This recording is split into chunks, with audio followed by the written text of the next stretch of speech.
घने जंगलों के बीच बसा था एक छोटा सा गांव, कचनापुर। दिन में यह गांव बिल्कुल सामान्य लगता था, लेकिन जैसे ही सूरज डूबने लगता, हर घर का दरवाजा बंद हो जाता। सब लोग अपने अपने घर चले जाओ, आज बादल भी घने हैं। मुन्ना, इधर आ, बाहर मत घूम। माँ, सब लोग इतना डर क्यों रहे हैं? बेटा, रात होने से पहले घर आ जाना ही अच्छा होता है। आज फिर जंगल की तरफ से आवाजें आएंगी। चुप, उसके बारे में जोर से मत बोल। मैंने नाम तो नहीं लिया। नाम नहीं, जिक्र भी मत कर। गांव की पगडंडी पर एक युवक धीरे धीरे चलता हुआ आ रहा था। उसका नाम था अर्जुन। वो कई साल बाद अपने दादा का पुराना घर संभालने वापस गांव लौटा था। अरे, पूरा गांव इतना जल्दी खाली कैसे हो गया? एक बूढ़ा आदमी लाठी के सहारे उसकी तरफ आता है। तू रघुवीर का पोता है? जी बाबा। तो एक बात याद रख, सूरज डूबने के बाद अगर कोई तेरा नाम लेकर बुलाए तो पीछे मुड़कर मत देखना। क्यों? क्योंकि वो इंसान नहीं होगा। बाबा अपनी बात कहकर बिना पीछे देखे धीरे धीरे चले गए। अर्जुन कुछ देर तक उन्हें देखता रहा। पूरा गांव अब बिल्कुल शांत था। सिर्फ पेड़ों से चलती हवा की आवाज सुनाई दे रही थी। इतना डर किस बात का है? एक नाम लेने से क्या हो? तभी सामने वाले घर का दरवाजा थोड़ा सा खुलता है। अर्जुन, अंदर आजा, जल्दी। चाची, आखिर बात क्या है? धीरे बोल, दीवारों के भी कान होते हैं। अर्जुन अंदर चला जाता है। जब तक सूरज नहीं निकलता, खिड़की मत खोलना। लेकिन क्यों? हमने जो खोया है, तू मत खोना। किसने छीना? कमला चाची की आंखें भर आती हैं। मत पूछ, उसका जिक्र भी अच्छा नहीं। तभी बाहर से एक कुत्ता जोर जोर से भौंकने लगता है। फिर अचानक उसकी आवाज बंद हो जाती है। पूरे घर में सन्नाटा छा जाता है। कुत्ता चुप कैसे हो गया? मत देख बाहर। लेकिन अर्जुन धीरे से खिड़की की तरफ बढ़ता है। वो बाहर झांकने ही वाला होता है कि कमला उसका हाथ पकड़ लेती है। नहीं, यही गलती मेरे पति ने की थी। क्या हुआ था उनके साथ? सुबह लौट तो आए थे, लेकिन उन्होंने कभी एक शब्द नहीं बोला। 3 दिन बाद बस चुपचाप मर गए। अर्जुन के चेहरे का रंग उड़ जाता है। तभी गांव के मंदिर की घंटी अपने आप बजने लगती है। इस समय मंदिर में कौन है? कोई इंसान नहीं, फिर भी हर रात घंटी बजती है। अचानक बाहर से किसी बूढ़े आदमी की आवाज आती है। कमला, दरवाजा खोल। अर्जुन चौंक जाता है। कौन है? चुप, मेरे पिता की आवाज है, लेकिन उनकी मौत को 20 साल हो चुके हैं। दरवाजा मत खोलना। अर्जुन के माथे पर पसीना आ जाता है। बाहर वही आवाज फिर गूंजती है। कमला, आज एक नया आदमी आया है। मैं ठंड में खड़ा हूं, दरवाजा खोल। कमला रोने लगती है और अर्जुन पहली बार महसूस करता है कि गांव वाले शायद झूठ नहीं बोल रहे थे। घर के बाहर वही आवाज बार बार गूंज रही थी, लेकिन कमला चाची और अर्जुन दोनों चुप बैठे रहे। कुछ देर बाद आवाज अपने आप बंद हो गई। पूरे गांव में फिर से सन्नाटा छा गया। चाची, अगर बाहर कोई नहीं था तो आवाज किसकी थी? यही तो कोई नहीं जानता। बस इतना जानते हैं, रात में जो आवाज देता है वो अपना नहीं होता।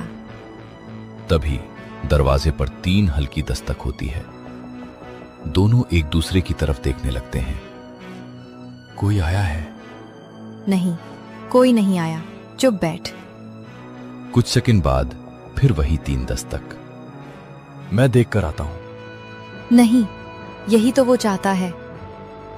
अर्जुन वहीं रुक जाता है। करीब 1 मिनट तक कोई आवाज नहीं आती। तभी पास वाले घर से एक बच्चे के रोने की आवाज सुनाई देती है। माँ, मुझे बाहर जाना है। लगता है पड़ोस में कुछ हुआ है। कोई बाहर नहीं जाएगा। उनके घर वाले जानते हैं क्या करना है।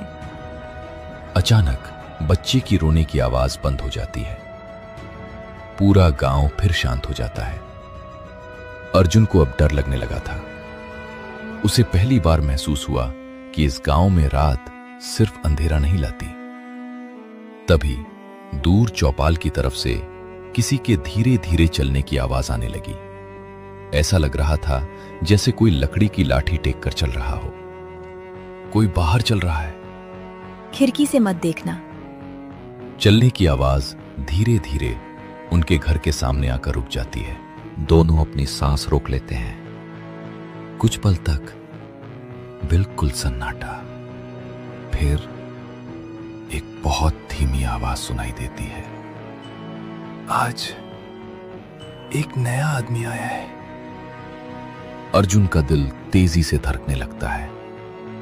उसने मेरे बारे में कहा। चुप। उसने अगर जान लिया कि तू जाग रहा है तो पूरी रात यहीं रहेगा। बाहर फिर से कदमों की आवाज शुरू होती है, लेकिन इस बार वो आवाज घर से दूर नहीं जाती। ऐसा लग रहा था जैसे कोई पूरे घर के चारों ओर चक्कर लगा रहा हो। घर के चारों ओर कदमों की आवाज लगातार घूम रही थी। अर्जुन और कमला चाची बिना कुछ बोले बैठे रहे। किसी की हिम्मत नहीं हो रही थी कि बाहर झांक सके। ये कब तक चलेगा? जब तक इसे यकीन न हो जाए कि इस घर में कोई जवाब नहीं देगा। अचानक कदमों की आवाज रुक जाती है।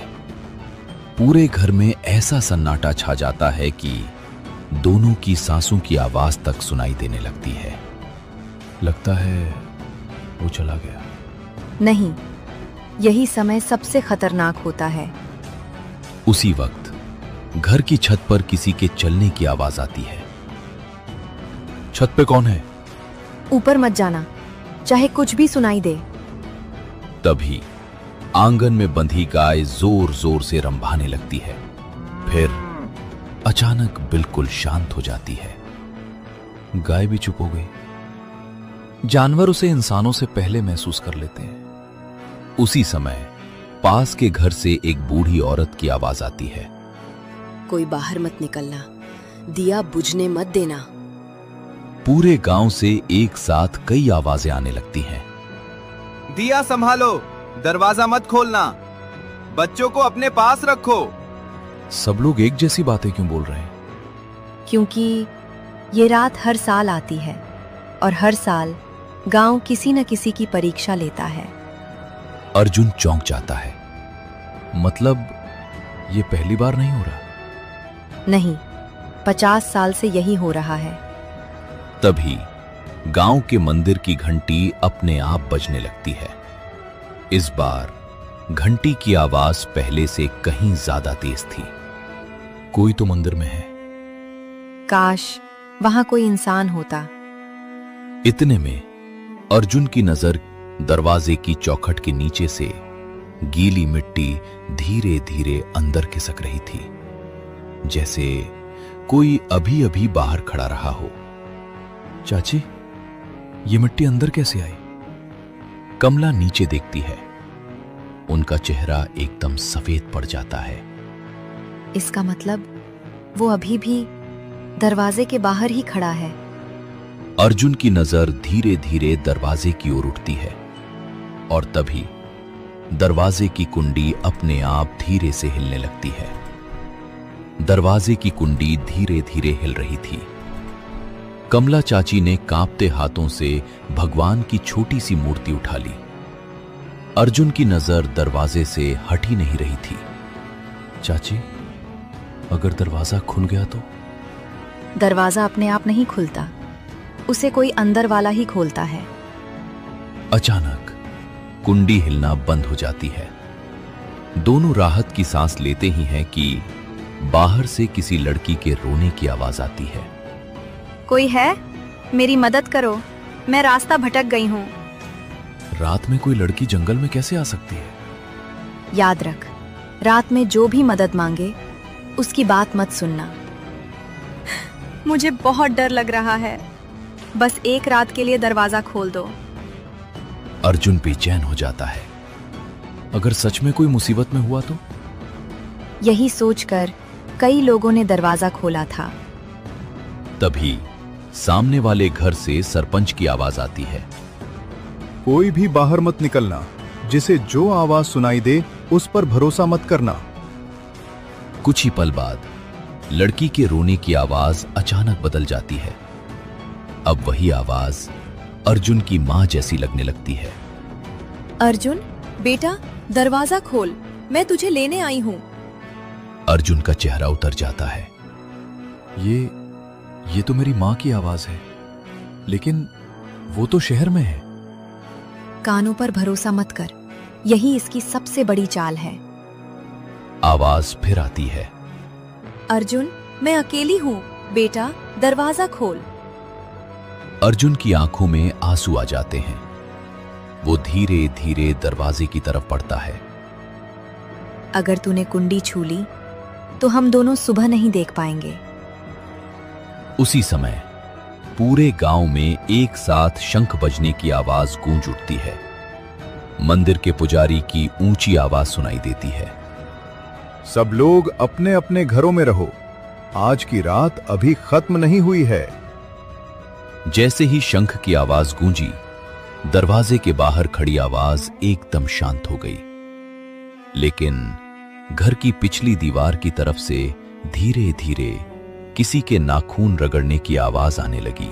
अर्जुन और कमला एक साथ पीछे मुड़कर देखते हैं और उनके चेहरे पर फिर से डर साफ दिखाई देने लगता है। पूरी रात अर्जुन और कमला चाची ने आंखों में ही काटी। दीवार पर नाखून रगड़ने की आवाज, कभी तेज कभी धीमी, लेकिन सूरज निकलने तक बंद नहीं हुई। जैसे ही सुबह की पहली किरण गांव में पड़ी, सब कुछ एकदम शांत हो गया। पक्षियों की आवाज फिर से सुनाई देने लगी। ऐसा लग रहा था मानो रात में कुछ हुआ ही ना हो। चाची, अब तो सुबह हो गई। मैं दादाजी के घर जाकर उनसे सब पूछूंगा। जा, लेकिन रास्ते में किसी से रात की बात मत करना। अर्जुन घर से निकला। गांव के लोग अपने अपने काम में लगे थे, लेकिन हर किसी के चेहरे पर डर साफ दिखाई दे रहा था। कोई भी रात की घटना का नाम तक नहीं ले रहा था। कुछ देर बाद अर्जुन अपने दादाजी के पुराने घर पहुंच गया। दरवाजा आधा खुला हुआ था। दादाजी, मैं आ गया। अंदर से एक कमजोर आवाज आई। आजा बेटा, मैं तेरा ही इंतजार कर रहा था। अर्जुन अंदर गया। दादाजी चारपाई पर बैठे थे। उनके सामने पुराने कागज, एक लाल कपड़े में लिपटी हुई किताब और गांव का बहुत पुराना नक्शा रखा था। दादाजी, कल रात जो हुआ वो क्या था? दादाजी ने गहरी सांस ली। मुझे पता था एक दिन वो फिर लौटेगी। कौन? वही जिसकी वजह से इस गांव में सूरज ढलने के बाद कोई घर से बाहर नहीं निकलता। अर्जुन चुपचाप दादाजी की बात सुनने लगा। दादाजी ने धीरे धीरे लाल कपड़े में लिपटी किताब खोली। उसके पहले पन्ने पर एक पुरानी और डरावनी तस्वीर बनी थी। तस्वीर देखते ही अर्जुन के चेहरे का रंग उड़ गया। दादाजी ने कहा, अगर इस गांव को बचाना है तो पहले तुम्हें इसकी 50 साल पुरानी सच्चाई जाननी होगी। और यहीं से दादाजी ने पुरानी किताब बंद की और कुछ पल तक चुप बैठे रहे।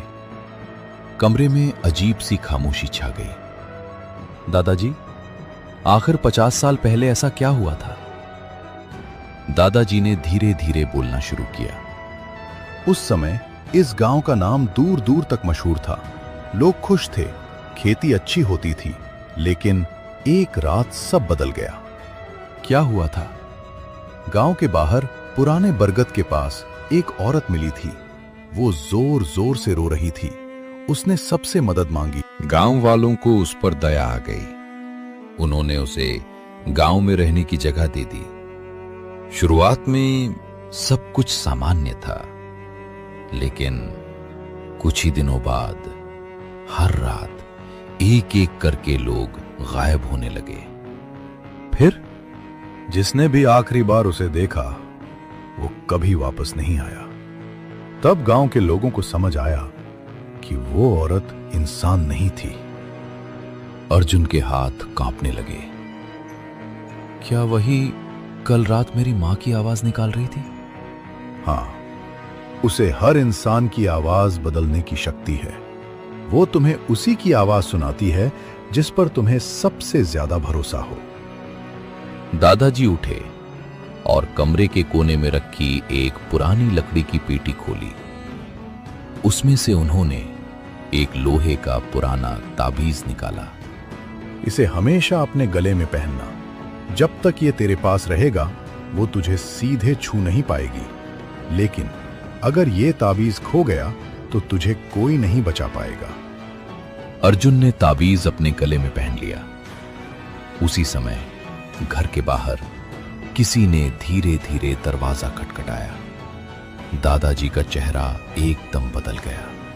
अभी तो दिन है, फिर दरवाजे पर कौन हो सकता है? दोनों ने एक दूसरे की तरफ देखा और धीरे धीरे दरवाजे की तरफ बढ़ने लगे। दादाजी ने धीरे धीरे दरवाजे के पास जाकर पूछा, कौन है? बाहर से आवाज आई, मैं सरपंच हूं, दरवाजा खोलिए। दादाजी ने खिड़की से बाहर झांका। सचमुच बाहर सरपंच खड़े थे। उन्होंने दरवाजा खोल दिया। अर्जुन, तुम्हें तुरंत मेरे साथ चलना होगा। लेकिन हुआ क्या है? आज सुबह गांव का एक लड़का पुराने बरगद के पास बेहोश मिला है। होश में आने के बाद वो बस एक ही बात बोल रहा, वो वापस आ गई है। दादाजी का चेहरा गंभीर हो गया। मैंने कहा था ये सब फिर शुरू होगा। तीनों बरगद की ओर चल पड़े।